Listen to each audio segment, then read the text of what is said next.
यहाँ से पढ़ना हम लोगों को types of chemical changes are during a chemical reaction. जब भी एक केमिकल रिएक्शन होती है तो किस किस प्रकार के केमिकल चेंजेस अगर होते हैं, ठीक है, वो सब कुछ पढ़ना हमें। तो स्टार्ट करता हूँ आज की क्लास।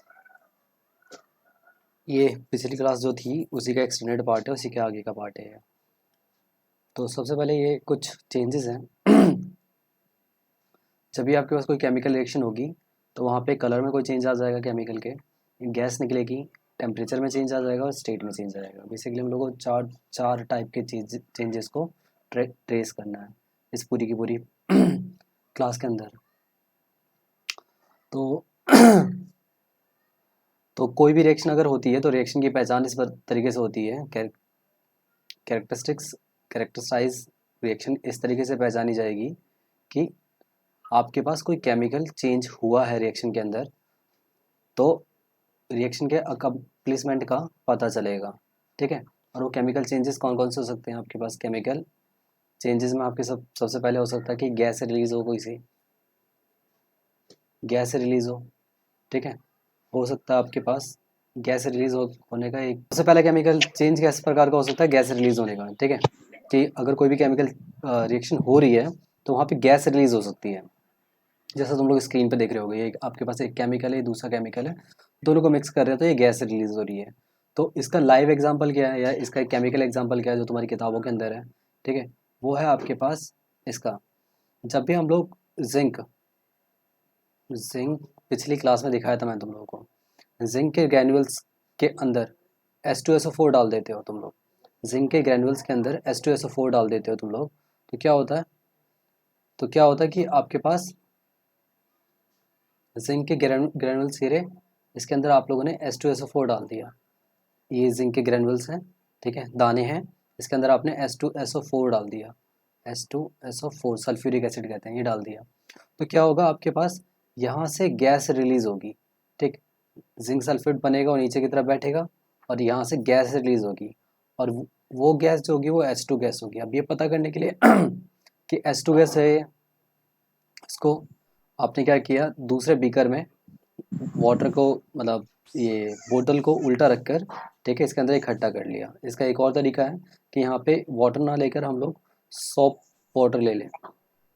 और सोप वाटर क्या करेगा, डिटर्जेंट वाटर क्या करेगा कि जब यहाँ से गैस यहाँ पे पहुँचेगी, H2 गैस यहाँ पे पहुँचेगी तो यहाँ पे बबल्स क्रिएट होंगे, ठीक है, बबल्स क्रिएट होंगे। और उन बबल्स के आगे हम लोग क्या लगा देंगे, अगर कैंडल लगा देंगे तो कैंडल लगाने से क्या होगा, बस्ट कर जाएगा, फट जाएगा, ठीक है। तो इससे ये एविडेंस मिल जाएगा कि यहाँ पे H2 गैस रिलीज हुई थी, ठीक है। तो इस रिएक्शन को नोट डाउन कर लेना, ये बहुत ही ज़्यादा इंपॉर्टेंट है तुम्हारे लिए, ठीक है। किस चीज़ का एग्जांपल है ये? एवोल्यूशन ऑफ गैस का एग्जांपल है कि जिंक ग्रैन्युल्स के अंदर जब हम लोग H2SO4 डालते हैं तो Zn sulphate plus H2 gas निकलती है। तो ये H2 गैस मेनली इंपॉर्टेंट है, ठीक है। यहाँ पे जो Zn लिया गया है वो सॉलिड स्टेट में लिया गया है और सल्फ्यूरिक एसिड यहाँ से, ये बीकर में से यहाँ से डाला गया होगा सल्फ्यूरिक एसिड। सल्फ्यूरिक एसिड जो है वो डाइल्यूट फॉर्म में लिया गया, नहीं कि लिक्विड लिया गया है, ठीक है। और आपके पास ये ZnSO4 एक्वस फॉर्म में रिलीज होगा, यहीं पर ही बैठ जाएगा वो, और H2 गैस गैस की फॉर्म में रिलीज होगी और वहाँ से यहाँ पे इकट्ठा हो जाएगी, ठीक है। नेक्स्ट चलते हैं हम लोग। नेक्स्ट है आपके पास एग्जांपल गैस रिलीज का। आपने क्या किया, सोडियम कार्बोनेट ले लिया, ये रहा आपके पास, ये सोडियम कार्बोनेट है, इसकी रिएक्शन करवा दी तुम लोगों ने HCl के साथ, ये HCl है।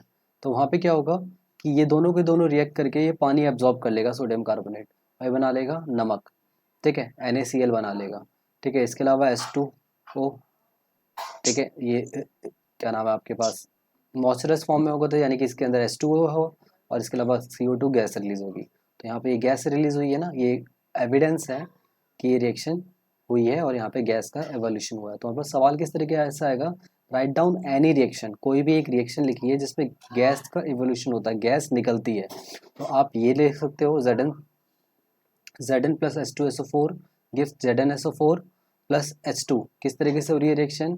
आपके पास Zn जो होता है वो हाईली रिएक्टिव होता है, H2SO4 के दो कंपोनेंट टूटते हैं, ठीक है, H2 अलग निकलता है, SO4 अलग निकलता है। ये जो SO4 है ये Zn के साथ रिएक्ट कर जाता है, ZnSO4 बना लेता है, और ये जो H2 है ये अलग निकल जाती है, ये H2 गैस, ठीक है, इस तरीके से पूरी की पूरी रिएक्शन एकम्प्लीस्ड होती है। ठीक, ऐसे आपके पास ये सोडियम कार्बोनेट, ठीक, ये है सोडियम Na, सोडियम है सोडियम, और ये जो CO3 दिख रहा है इसको हमेशा कार्बोनेट कहते हैं, ये है कार्बोनेट। इसकी रिएक्शन करवाई है तुम लोगों ने HCl, जिसको हम लोग हाइड्रोक्लोरिक एसिड कहते हैं। तो रिलीज क्या हुआ है, ये सॉल्ट रिलीज हुआ है जिसको हम लोग सोडियम क्लोराइड कहते हैं। ये डोमेस्टिक सॉल्ट है, जो तुम्हारे घरों में नमक पाया जाता है, ये वही है, सोडियम क्लोराइड या फिर सॉल्ट, घर वाला सॉल्ट। ठीक, इसके अलावा आपके पास वाटर रिलीज हुआ और कार्बन डाइऑक्साइड रिलीज हुई है, ये आपके पास रिएक्शन के एविडेंसेस दे रखे हैं। इसके अलावा एक और एग्जांपल है आपके पास एवोल्यूशन ऑफ गैस का। इसके अंदर आप लोगों ने क्या किया है, सोडियम हाइड्रोजन कार्बोनेट लिया है, ये हाइड्रोजन लेना था, यहाँ पे नाइट्रोजन ले लिया मैंने गलती से, इसको H कर लेना, इसको H कर लेना, sodium hydrogen carbonate, sodium hydrogen carbonate या सोडियम बाई कार्बोनेट भी कहते हैं इसको, सोडियम बाई कार्बोनेट भी कहते हैं इसे। तो सोडियम बाई कार्बोनेट को जब हम लोग हीट करेंगे तो क्या रिलीज होगा, सोडियम सल्फेट रिलीज होगा, सल्फेट नहीं होगा, ये सोडियम कार्बोनेट होगा, ये भी सी होगा, इसको भी ठीक कर लेना ज़रा। ठीक है, तो सोडियम कार्बोनेट रिलीज होगा, वाटर रिलीज होगा, और आपके पास CO2 गैस रिलीज होगी। ये भी बहुत ही इंपॉर्टेंट रिएक्शन है।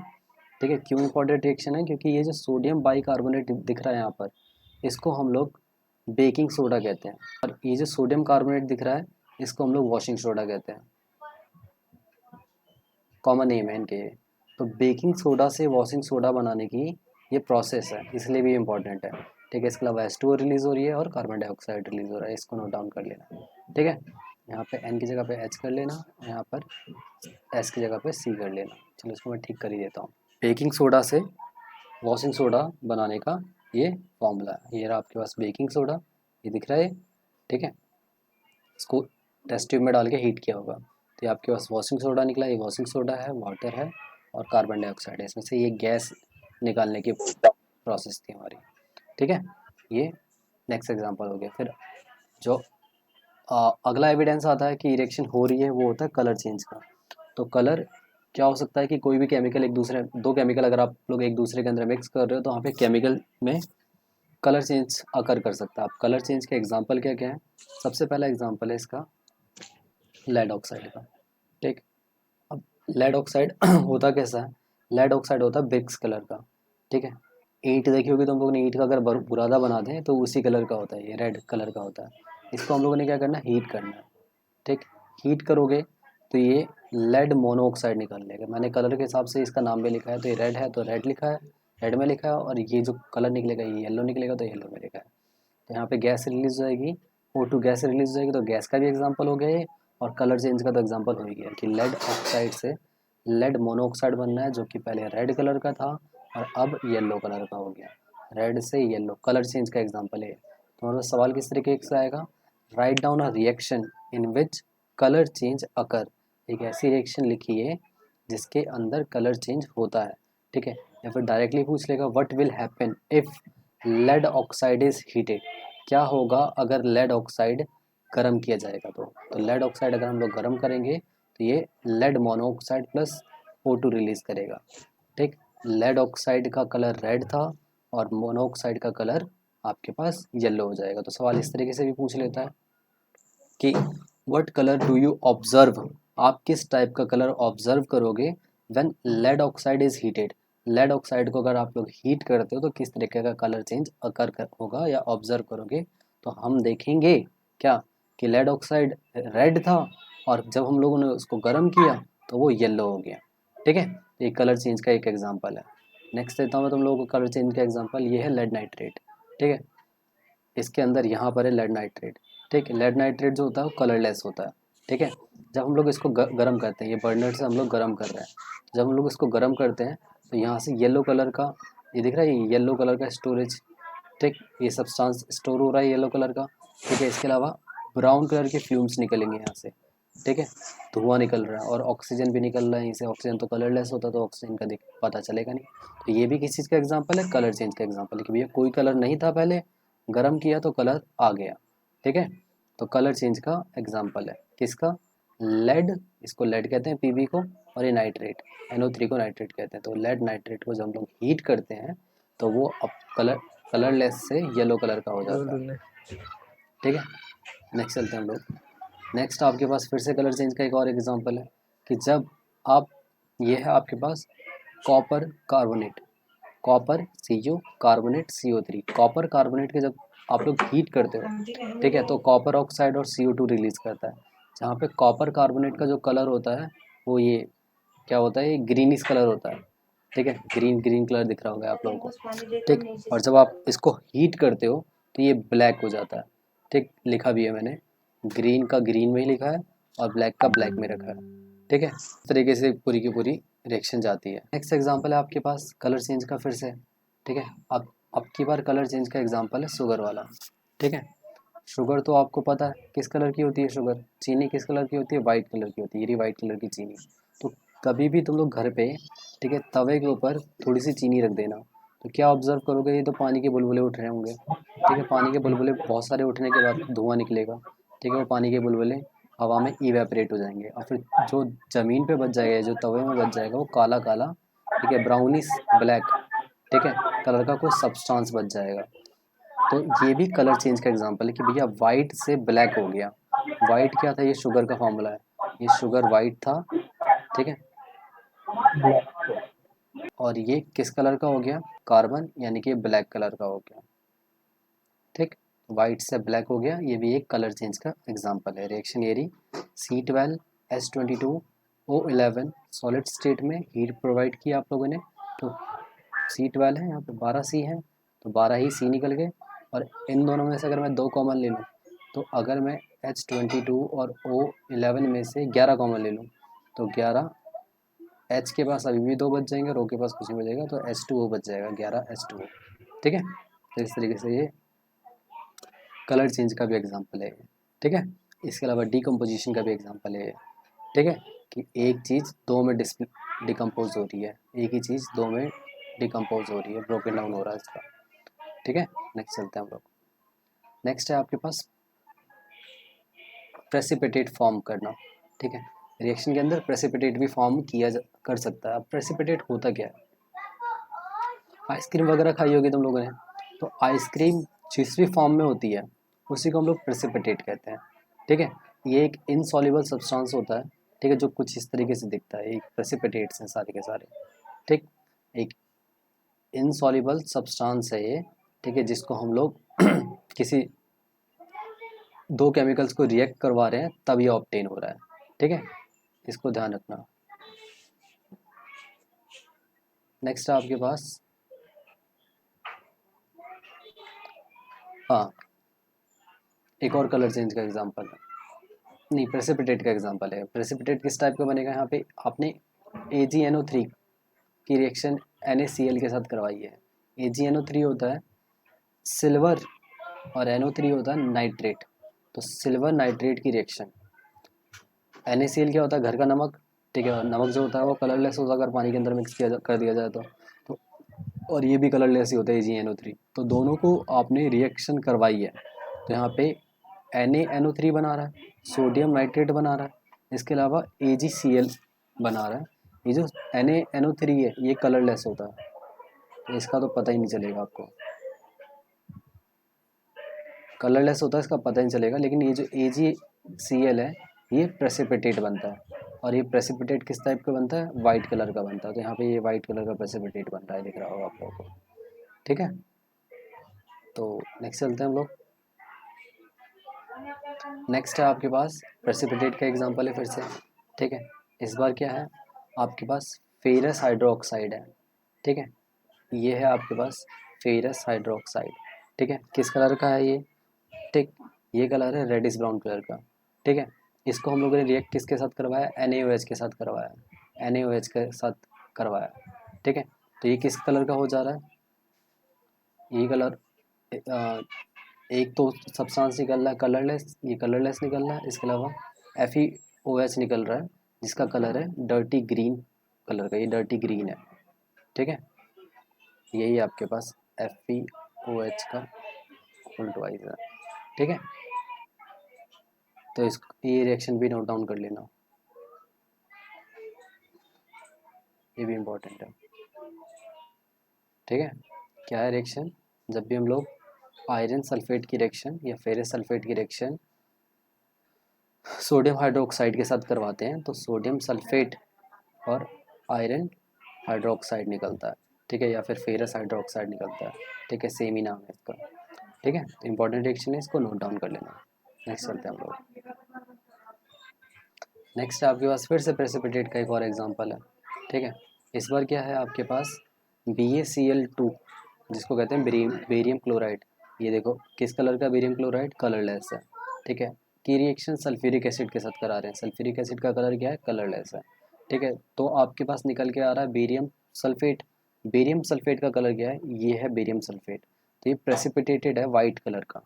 ठीक है, वाइट कलर का प्रेसिपिटेट है। इसके अलावा क्या निकल रहा है इसके साथ, HCl निकल रहा है, और HCl का कलर तो कलरलेस होता है। तो ये रिएक्शन भी इंपॉर्टेंट है, इसको भी नोट डाउन कर लीजिएगा आप लोग। ठीक है, रिएक्शन का मैकेनिज्म जानना है आपको, तो यहाँ पे BaCl स्लैश Cl में टूट रहा है। यहाँ पे SO4 H2SO4 जो है वो H2 और SO4 में टूट रहा है। तो ये जो H2 है ये Cl2 के साथ जाके ट्वाइस ऑफ HCl बना ले रहा है, और ये जो बचा कुछ है SO4 और Ba, ये दोनों आपस में रिएक्ट कर जा रहा है, BaSO4 बना ले रहा है। ठीक है, इस तरीके से जा रही है पूरी की पूरी रिएक्शन। नेक्स्ट है आपके पास एनर्जी चेंज। ठीक, अब कभी कभी क्या होता है कि अगर मैं कोई भी रिएक्शन करवा रहा हूँ, ठीक है, तो रिएक्शन को करवाने के लिए या तो फिर मेरे को एनर्जी देनी पड़ती है, तो वो एब्जॉर्ब कर जाएगा, या फिर वो खुद रिलीज़ करता है। ठीक है, इवॉल्व करता है। तो उस बेसिस पे भी रिएक्शन को अलग अलग तरीके से कैटेगराइज किया गया है। मेनली उसके दो टाइप हैं। पहला टाइप है एंडोथर्मिक रिएक्शन। ठीक है, एंडोथर्मिक रिएक्शन वो रिएक्शंस होती हैं, ठीक है, जिनमें से एनर्जी रिलीज होगी। ठीक, ऐसी सॉरी जिनको एनर्जी देनी पड़ेगी, ऐसी reaction chemical reaction which is accomplished by absorption of heat, जो हीट एब्जॉर्ब करने पर कंप्लीट होगी, उस रिएक्शन को एंडोथर्मिक रिएक्शन कहेंगे। बाकी इंडो का मतलब होता है अंदर, और थर्मिक का मतलब होता है टेम्परेचर या हीट। ठीक है, तो हीट अंदर जा रही है। आपके पास जो भी केमिकल्स हैं, रिएक्टेंट है, प्रोडक्ट है, तो आपने इसको हीट दी है, इसको हीट दी है, तो इसने हीट को एब्जॉर्व कर लिया, इसने सोख लिया, अपने में रख लिया। ठीक है, तब जाके प्रोडक्ट बनना है। तो इस टाइप की रिएक्शन जिसमें हीट देनी पड़े, हमें देनी पड़े, और वो एब्जॉर्ब कर जाए, उसको हम लोग एंडोथर्मिक रिएक्शन कहेंगे। एंडो मतलब अंदर, थर्मिक मतलब टेम्परेचर। ठीक है, एंडोथर्मिक रिएक्शन। ठीक है, इसके कुछ एग्जांपल हैं डे टू डे लाइफ में। ठीक है, आपने जब नमक को पानी में घोलते हैं तो वहाँ पे भी एनर्जी रिलीज होती है, जो बहुत ही ज़्यादा छोटी होती है और हम पता नहीं कर पाते हैं। इसके अलावा आप कोई भी खाना बनाते हो तो खाना बनाते टाइम तो एनर्जी चाहिए। तो खाना बनाने के बाद खाना गर्म हो जाता है ना, तो एनर्जी को एब्जॉर्ब कर लेता है वो। इसके अलावा पानी जो इवेपरेट करके बादलों में जाता है, वो भी आपके पास एंडोथर्मिक रिएक्शन का एग्जाम्पल है। ठीक है, इसके अलावा आपके पास क्या है, केक को बेक कर रहे हैं, वो भी आपके पास एंडोथर्मिक का एग्जांपल है। और फोटोसिंथेसिस हो रही है, ये भी आपके पास एंडोथर्मिक का ही एग्जांपल है। फोटोसिंथेसिस के अंदर क्या होता है कि जो लाइट होती है वो बहुत ही इंपॉर्टेंट रोल प्ले करती है। लाइट से ही आपके पास हीट आती है। ठीक है, पत्तियों के अंदर हीट आएगी, और ये पत्तियाँ जो है हीट को एब्जॉर्ब कर लेंगी, और हीट एब्जॉर्ब करने के बाद ये रिएक्शन करेंगी। ठीक है, आपके पास ये पत्तियाँ हमसे लेती हैं कार्बन डाइऑक्साइड, और ज़मीन में से लेती हैं पानी। ठीक है, हमसे लेती हैं कार्बन डाइऑक्साइड। ठीक है, हम इनको कार्बन डाइऑक्साइड देते हैं, और ज़मीन में से आता है पानी। ठीक है, ये दोनों की दोनों लेती हैं ये पत्तियाँ। ठीक है, इसके अलावा सनलाइट से लेते हैं ये लोग एनर्जी, हीट लेते हैं।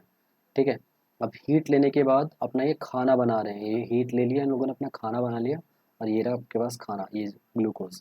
ठीक है, जो फल फ्रूट हम लोग खा रहे हैं। इसके अलावा हमें और क्या प्रोवाइड कर रहे हैं, O2 प्रोवाइड कर रहे हैं। ठीक है, जिस हवा में हम लोग सांस ले रहे हैं वो भी यही प्रोवाइड कर रहे हैं। ठीक है, तो इस पूरी रिएक्शन को हम लोग फोटोसिंथेसिस कहते हैं। और ये रिएक्शन भी बहुत ही ज़्यादा इंपॉर्टेंट है, ये भी नोट डाउन कर लेना, स्क्रीनशॉट ले लेना। ठीक है, नेक्स्ट स्लाइड पे चलता हूँ। नेक्स्ट स्लाइड में आपके पास आता है एक्सोथर्मिक रिएक्शन। अब ये एक्सोथर्मिक रिएक्शन कौन सी रिएक्शन होती है, अब ये एक्सोथर्मिक रिएक्शन कौन सी रिएक्शन होती है, एक ऐसी रिएक्शन जिसमें जो आपके पास रिएक्शन है उसमें रिएक्टेंट प्रोडक्ट को हीट दे, रिएक्टेंट से जब प्रोडक्ट बने तो वहाँ पे हीट निकले बाहर की तरफ, ठीक है। A reaction which is complete by by release of heat, heat release होने से जो रिएक्शन हो, ठीक है, उस रिएक्शन को हम लोग एक्सोथर्मिक कहेंगे, ठीक है, जहाँ पे हीट रिलीज हो, हीट बाहर की तरफ निकले, ठीक है। अब इसके एग्जांपल देख लेते हैं हम लोग। इसके एग्जांपल्स में आपके पास है कैंडल का बर्न होना, ठीक है, फायर क्रैकर्स का जलाना, कोई भी बम फटना, आग जलना, या कोई भी आपके पास इंडस्ट्री के अंदर जो आपके पास एक्टिविटीज़ हो रही है, वो सारे के सारे एक्सोथर्मिक के एग्जांपल्स हैं, ठीक है। ये डे टू डे लाइफ के एग्जांपल हैं एक्सोथर्मिक रिएक्शन के। इसके अलावा कुछ और एग्जांपल भी हैं जिनको आप ऑब्जर्व नहीं कर पाते हैं, उनको मैं बता देता हूँ। तो इनमें है आपके पास मैग्नीशियम रिबन का बर्न होना। ये मैग्नीशियम रिबन है, ठीक है, जब हम लोग इसको जलाते हैं तो ये अपने आप ही बस मतलब जलने लग जाता है, ठीक है, और एनर्जी देता है, हमें लाइट देता है, ठीक है। देखा होगा तुम लोगों ने पुराने टाइम में आपके पास लैंप होते थे, गैस लैंप। वो गैस लैंप में क्या होता था, लालटेन सा होता था और उसके अंदर हम लोग एक कपड़ा सा बांधते थे, वो जो कपड़ा सा था वही मैग्नीशियम रिबन होता है, ठीक है। तो एक बार उसको हम लोग जलाते हैं और फिर उसके बाद वो जलता ही रहता है, वो एनर्जी देता ही रहता है, ठीक है, वही मैग्नीशियम। तो ये एग्जाम यहाँ पे रिएक्शन है, मैग्नीशियम जब ऑक्सीजन के साथ रिएक्ट करता है तो मैग्नीशियम ऑक्साइड जो कि पाउडर फॉर्म में निकलता है वो देता है ये, ठीक है। और ये लिख लेना आपके पास, when magnesium wire is heated from its tip in a Bunsen flame, ये बर्सन फ्लेम है, ठीक है, it Bunsen flame it catches fire, ये फायर कैच कर लेता है और burn with dazzling white flame, white flame के साथ जलता है, ठीक है, और अमाउंट ऑफ हीट रिलीज करता है और लाइट भी रिलीज करता है, ठीक है। बाकी रिएक्शन आगे की तरफ जा रही है, वो रिएक्शन आगे एसिड बेस और सॉल्ट वाले चैप्टर में हम लोग आपको समझाएंगे। इस वाले चैप्टर में यहीं तक इम्पोर्टेंट है बस आपके लिए, ठीक है। नेक्स्ट है आपके पास एक और एग्जांपल है, ठीक, किसका एग्जांपल है ये, आपके पास एक्सोथर्मिक का एग्जांपल है, ठीक है। एक्सो मतलब होता है बाहर और थर्मिक मतलब होता है टेम्परेचर, ठीक है। तो टेम्परेचर का बाहर की तरफ निकलना का एक और एग्जांपल है। क्या एग्जांपल है इसके अंदर, ये देखा होगा तुम लोगों ने, मार्केट में मिलता है, इसको कहते हैं क्विक लाइम, ठीक है, क्विक लाइम कहते हैं इसे। हाँ, तो ये जो क्विक लाइम होता है कैल्शियम ऑक्साइड, जब भी आप लोग इसको वाटर के अंदर प्लेस करोगे ना तो ये बड़ी तेज़ी से गर्म हो जाएगा, ठीक है, और कभी कभी पानी बॉईल करना भी स्टार्ट हो जाएगा। क्यों होता है, क्योंकि ये एक्सोथर्मिक रिएक्शन होती है। ये रहा आपके पास पानी, ठीक है, पानी के अंदर हम लोगों ने क्या डाल दिया है, सॉरी, ये रहा आपके पास क्विक लाइम, और क्विक लाइम के अंदर हम लोगों ने क्या दिया, पानी डाल दिया। फिर बीकर को छू के देखा हम लोगों ने तो बीकर बहुत ही तेज़ी से गर्म हो जाता है, ठीक है। तो ये प्रूफ होता है कि ये एक्सोथर्मिक रिएक्शन है। अब ये तुम्हें कहाँ से मिलता है ये कैल्शियम ऑक्साइड, ये तुम्हें मिल जाएगा दुकान पे, हार्डवेयर की शॉप पे मिल जाएगा, ठीक है। इससे क्या होता है, इससे घरों में वाइट वॉश होता है, ठीक है। और इसका जो आउटकम से जो सब्सटेंस रिलीज हो रहा है, ठीक है, ये दे रखा है, ये क्या नाम है, ये वर्कर है, ठीक है। ये वाटर के अंदर आपके पास क्विक लाइम डाल रहा है, तो क्विक लाइम डाला तो देखो धुआं निकल रहा है, ठीक है, यानी कि गर्म हो रहा है। और ये देखो इसने सेफ्टी रख रखी है, ठीक है, और ये मिक्स कर रहा है इसको, क्यों मिक्स कर रहा है, ताकि ये इससे क्या कर सके,